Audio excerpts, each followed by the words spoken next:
está con el profesor Uriel Alejandro Tapia Gómez, jefe de la carrera profesional de Derecho, quien lo vamos a entrevistar acerca de la corrupción en el país. Mucho gusto. ¿Qué opina usted acerca de la corrupción en nuestro país? Bueno, la corrupción es un mal endémico en nuestro país, es un mal mayúsculo que se manifiesta en la desinstitucionalización de nuestro país, en la ruptura de la organización social y en la pérdida de valores. ¿Qué concepto tiene usted de aquellos congresistas que en su debido momento estuvieron involucrados en actos de corrupción, como lo fue el congresista Aurelio Pastor? Pero no solamente él, ¿no?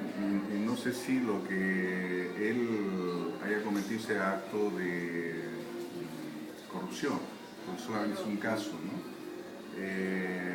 Son varios congresistas y además eso es solamente la punta del iceberg. Nosotros vemos por sus manifestaciones en lo mediático.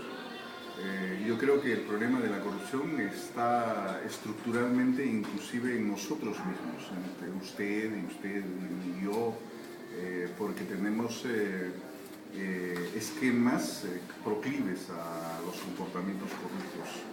Por ejemplo, en la propia discriminación social que llevamos nosotros, por diferentes factores sociales, étnicos, etc. Aunque lo neguemos, siempre tenemos una proclividad de inclinación por elegir algo que supuestamente nos conviene. Es decir, hemos perdido el valor de la igualdad, hemos perdido el valor de la lealtad sobre las cosas. Me está haciendo referir de que los actos de corrupción va ligado o va de la mano con el tema racial. Sí, porque hay una discriminación. Obviamente, intrínsecamente de la corrupción es el abuso de la posición de poder que tiene la persona para beneficiarse. En el caso de la corrupción delictiva, tal como está en el Código Penal, el funcionario público abusa del poder que el Estado le confiere para malversar, para apropiarse, para servir a determinadas personas, rompiendo el criterio de la igualdad, rompiendo el criterio del interés común. La discriminación racial es una de sus primeras alveolares manifestaciones. No solamente es la discriminación racial, digo la étnica inclusive, ¿no? Las demás formas de discriminar. Una de las cosas que siempre explico es, por ejemplo, en la forma en que elegimos nosotros las personas que nos rodean. Eso lo hacemos con naturalidad, pero esa naturalidad conlleva una inclinación corrupta. ¿Y qué opina usted del congresista Nailán que hizo firmas falsas para llegar al Congreso? Pues habría que revisar muchas cosas, no solamente él. Antiguamente se festinaban los procedimientos y eso era cosa común, pero que no estaba, digamos, relatado, contenido en los documentos. Es de mi afirmación de que la corrupción, según va avanzando la humanidad, es menor, porque un horizonte más anterior o antiguo, sencillamente la corrupción era acto normal y cotidiano. Sí, y como última pregunta también quisiera saber qué solución podría dar usted para poder contribuir a la sociedad de manera que se disminuya la corrupción. Bueno, hay dos controles, ¿no? El control preventivo y el control que sanciona. En el control preventivo le pondría mayor prioridad. Y el control preventivo, primeramente, en el fortalecimiento de los valores. Que no se pierdan los valores. Conforme nosotros vamos avanzando a una mayoría de edad, a una relación con las personas, vamos siendo más proclives en la corrupción, porque ya vamos orientados según nuestra conveniencia, nuestros intereses, nuestras perspectivas, y allí se tuerce todo y se pierde.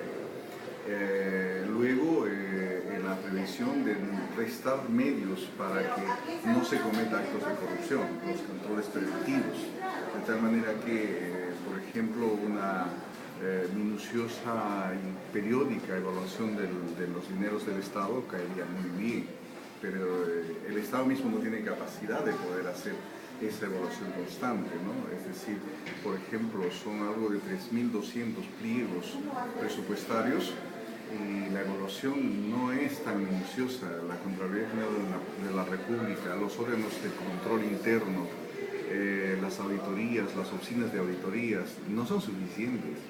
De tal manera que allí yo pienso que el control debe ser un poco más minucioso, aún así nos cueste. Pero por otro lado, definitivamente, cuando ya alguien quiere andar torcidos, va a ser torcido. Entonces tendrá que entonces imponerse sencillamente los castigos que están acordados en las leyes, ¿no? Disculpe, viendo eso, con lo que usted nos dijo hace un momento, esa sería la razón principal por la cual el Estado no puede ser empresa. No, el Estado hace empresa, no solamente estados llamados socialistas, los estados centrales como Estados Unidos, países europeos, tienen sus empresas. Repsol es una empresa del Estado español. Vodafone, del cual viene Claro, es una empresa que viene del Estado francés y del italiano. Entonces, no podemos negar que hay un manejo de parte del Estado que además le conviene. Lo que pasa es que se sataniza. Y por otro lado, descuidamos también de mirar que hay un corruptor. Y al corruptor generalmente no se le hace nada. Al corrupto sí, pero entonces igual sanción debe llevar. Ahora, el poder económico siempre tiende a corromper, porque de la corrupción se vale. Y entonces ese segmento no está regulado, no está controlado. Se toma como con facilidad de que un empresario insinúe a otros de que deba acercarse inclusive, digamos, con algunas prebendas o vía algunas recomendaciones, etc. En esos actos inmediatamente debe intervenirse, pero no es así. Nosotros aceptamos el capital extranjero, venga como venga, y aún así sea abusivo.